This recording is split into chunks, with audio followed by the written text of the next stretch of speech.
의료 체계가 붕괴된 나라의 모습은 참혹하기 그지없습니다. 치료받을 곳이 없을 뿐더러 거리엔 시신이 방치되고 각종 음식이나 생필품 등 물자 부족 현상에 시달리고 있죠. 그러다 보니 현재 상황이 아니면 나올 수 없을 법한 물건들이 나오고 있는데요. 문제의 원초적 해결점은 아니지만 그래도 최소한 방치는 막아주니 이 상품은 각종 언론에 보도되며 화제가 되고 있습니다. 콜롬비아의 한 기업이 관으로 변하는 종이 침대를 제작했다 합니다. 골판지로 만들어진 이 제품은 병원이나 기타 치료 시설에서 사용하다 환자가 사망할 경우 관으로 변하는 모습의 아이디어 상품입니다.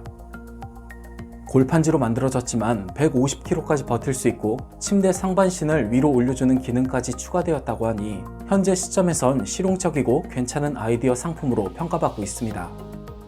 우리가 알고 있는 올림픽 대비 보여주기식 골판지 침대와는 차원이 다른 모습이죠. 거기에 가격도 10만원 밖에 안 한다고 하니 더욱더 비교되는 모습을 보여주고 있습니다. 이처럼 높은 활용성을 가진 관침대가 나온 데는 이웃나라인 에콰도르의 비극이 있었다 합니다. 최근 코로나19가 에콰도르를 덮쳤는데 이를 방지하는 대책이나 해결책이 전혀 없었다는 것이죠. 손쓸 틈도 없이 퍼져나간 코로나19는 한 국가의 의료 체계를 순식간에 마비시켰습니다. 이는 의료 붕괴로 이어졌고 더 나아가 사회적 붕괴로까지 연결되었죠. 시신이 길거리에 방치되는 상황까지 오게 된 것입니다. 따라서 2차 감염을 걱정해야 하는 에콰도르의 모습은 재난 속 영화의 한 장면을 떠올린답니다. 현재 에콰도르의 누적 확진자는 3만 명에 육박했고 사망자는 1,700명이 넘었습니다. 특히 병원에서 확진을 받은 환자들이 사망하는 경우가 급증해 병실과 영안실 사이엔 시신 수십 구가 쌓여 있죠. 또한 시신 운구용 가방도 남아있지 않은 상태라 사망자의 관계자 또는 가족은 며칠 동안 시신 옆을 지키거나 그마저도 안 되면 집으로 가지고 오는 사람이 늘고 있다 합니다. 그래서 이 같은 관침대가 탄생했다, 관계자는 말했습니다.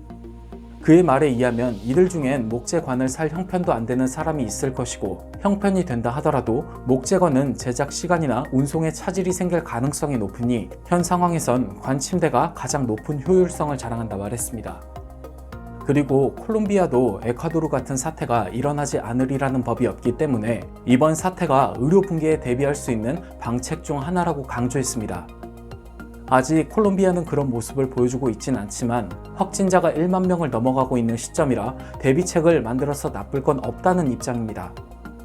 하지만 좋은 의도를 가지고 만든 상품이라도 현지에선 안정성의 문제를 제기하는 목소리도 나오고 있습니다. 한 전문가는 골판지 침대가 튼튼한지 의문일 뿐더러 단지 골판지 안에 시신을 넣는다고 해결되는 일이 아니라는 것입니다. 비닐로 밀봉하지 않으면 시신으로부터 바이러스가 전파되는 걸 방지하지 못한다는 것이죠. 뉴욕도 이 같은 문제를 알고 있기에 제때 처리를 못한 시신을 얼음에 보관한다 말했습니다. 하지만 다수의 의견들을 종합해보면 현재 상황에선 이 방법이 최선이고 이보다 더 좋은 방법이 나오면 그때 그걸 도입해도 된다 말하고 있습니다. 이처럼 의료 붕괴가 일어난 국가의 모습은 참담하기 그지없습니다.